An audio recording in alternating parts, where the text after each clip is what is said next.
Good morning बच्चों। आज के इस अनुच्छेद में हम पढ़ेंगे फलनों का संयोजन। ठीक है, दो फलनों के संयोजन और किसी एक की आच्छादी या बाइजेक्टिव फलन के प्रतिलोम का अध्ययन करेंगे। ठीक है बच्चों, तो सबसे पहले देखते हैं फलनों के संयोजन की परिभाषा। मान लीजिए कि f such that a to b तथा g कोई दूसरा फंक्शन है, g such that b to c दो फलन है, तब f और g का संयोजन g ऑफ f द्वारा निरूपित होता है तथा फलन g of f such that a to c g of fx equal to g fx for every x belong to a द्वारा परिभाषित होता है। ठीक है, अब इसको हम एक फिगर के द्वारा समझते हैं। ठीक है, a कोई ये सेट है x का, ठीक है, और ये b और ये c। तो जो हमारा फलन f है वो क्या है, a से b में डिफाइंड है, तो यहाँ क्या होगा, x होगा और ये fx बन जाएगा। फिर जो हमारा फलन g है वो b टू c में डिफाइंड है और g ऑफ f का जो हमारा डोमेन है वो क्या है, a है जो कि f का डोमेन है, और इसका कोडोमेन है हमारा c जो कि g का कोडोमेन है। ठीक है, तो a से c में हमारा g ऑफ f क्या है, फंक्शन डिफाइन है। ठीक है बच्चों, तो इसको हम आगे आपकी एक्सरसाइज के द्वारा समझेंगे कि g ऑफ f, ठीक है, और f ऑफ g हम कैसे निकालते हैं। अब है बीजगणितीय फलन। फलन f such that x to y बीजगणितीय कहलाता है यदि एक फलन g y टू x का अस्तित्व इस प्रकार है कि g of f equal to ix, यानी g ऑफ f जो हमारा है वो किसके फॉर्म में आ रहा है, x के फॉर्म में आ रहा है, तथा f ऑफ g हमारी y के फॉर्म में आ रहा है। ठीक है, तब हम क्या करेंगे, फलन g को फलन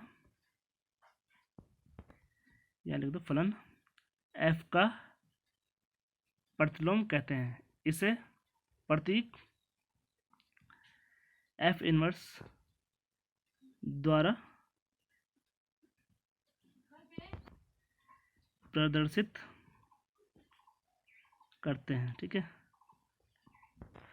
अब हमारे बीजगणितीय फलन के लिए एक कंडीशन होती है, यदि जो f है वो बीजगणितीय है तो वो अनिवार्यतः f एककीय और आच्छादक होता है। ठीक है, यानी अगर वो फलन बीजगणितीय होगा तो वो निश्चित ही क्या होगा, एककीय भी होगा और आच्छादक भी होगा। और इसके अपोजिट क्या होगा, यदि f क्या है, एककीय और आच्छादक दोनों है, तो फलन f क्या होगा, हमारा बीजगणितीय होता है। ठीक है, अब करते हैं हम एक्सरसाइज 1.3। तो हमारा पहला क्वेश्चन है इसका, मान लीजिए कि f सच दैट 1 3 4 2 ये कोई सेट है 1 2 5 तथा g सच दैट 1 2 5 2 1 1 3 और f बराबर है हमारा 1 2 3 5 4 1 तथा g बराबर 1 3 2 3 और 5 1 द्वारा प्रदत्त है। g ऑफ f ज्ञात कीजिए। ठीक है, तो करते हैं इसको। तो सबसे पहले इसको देखते हैं कि हमारा f1 क्या है। f1 यानी f1 की इमेज क्या है, 2, f3 की 5, f4 की 1, ऐसे ही था। g1 कितना है हमारा 3, g2 कितना है, ये भी 3, और g5 ये हमारा कितना है 1। तो इसको उस परिभाषा से जो हमने पढ़ी थी अभी फलनों के संयोजन, उससे रिलेट करके देखो, इसको a मान लो, a टू b, फिर ये क्या है b टू c, तो हमारा g ऑफ f आएगा, उसका जो फलन बनेगा वो कैसे बनेगा, उसका डोमेन क्या होगा हमारा, ये a वाला, और कोडोमेन होगा हमारा ये वाला c वाला। ठीक है, तो हमें निकालना है इसमें g ऑफ f x लिखते हैं मैंने। ठीक है, यानी इसको हम लिख सकते हैं g एफ एक्स। तो जो x है, x क्या है, यानी x वो है जिस पर फलन f क्या है, डिफाइन है। तो फलन f डिफाइन किस में है, 1 3 4 में। ठीक है, 1 3 4 से किस में है, 1 2 5 में।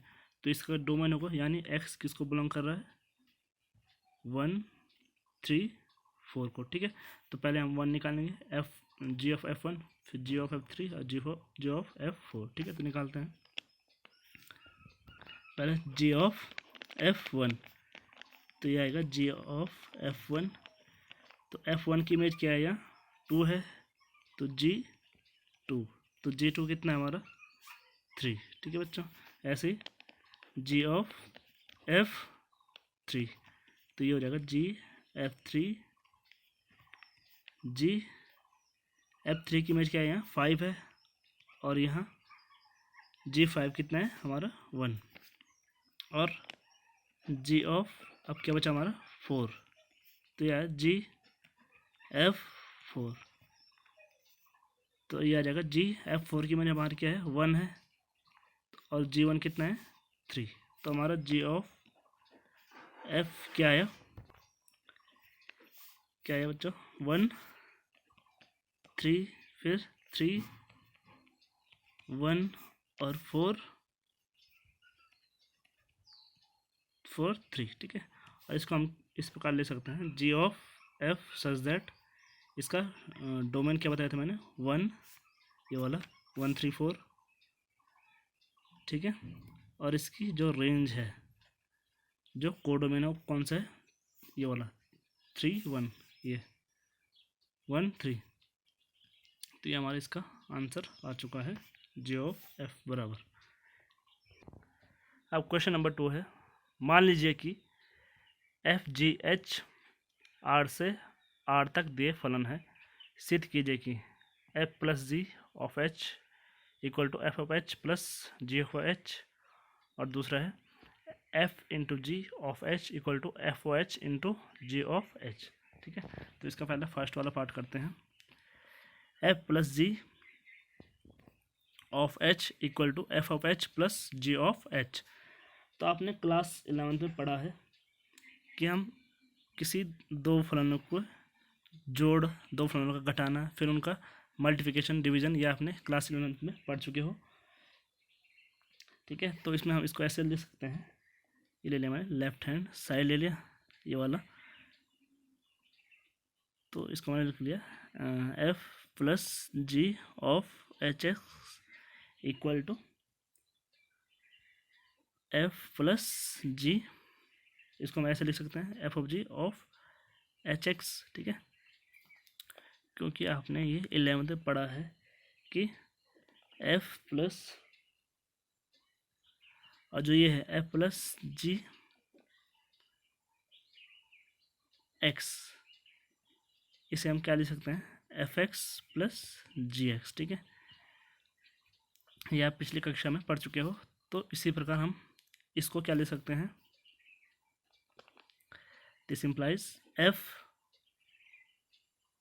HX, F of HX plus G of HX, और क्या मैं इसको इस प्रकार लिख सकता हूँ कि F of HX plus G of HX, ठीक है, लिख सकता हूँ इसको।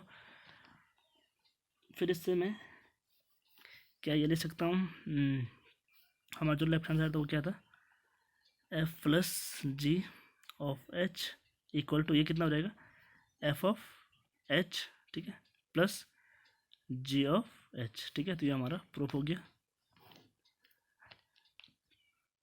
अब सेकेंड वाला पार्ट है इसका, F into G of H equal to F of H into G of H, ठीक है। तो इसका मैंने लेफ्ट हैंड साइड लिया, इसको भी उसी प्रकार लिखो जैसे हमने पहला वाला किया था, F into G of HX, इसको मैं ऐसे ले सकता हूँ F इंटू जी HX, ठीक है। फिर इसको मैंने लिखा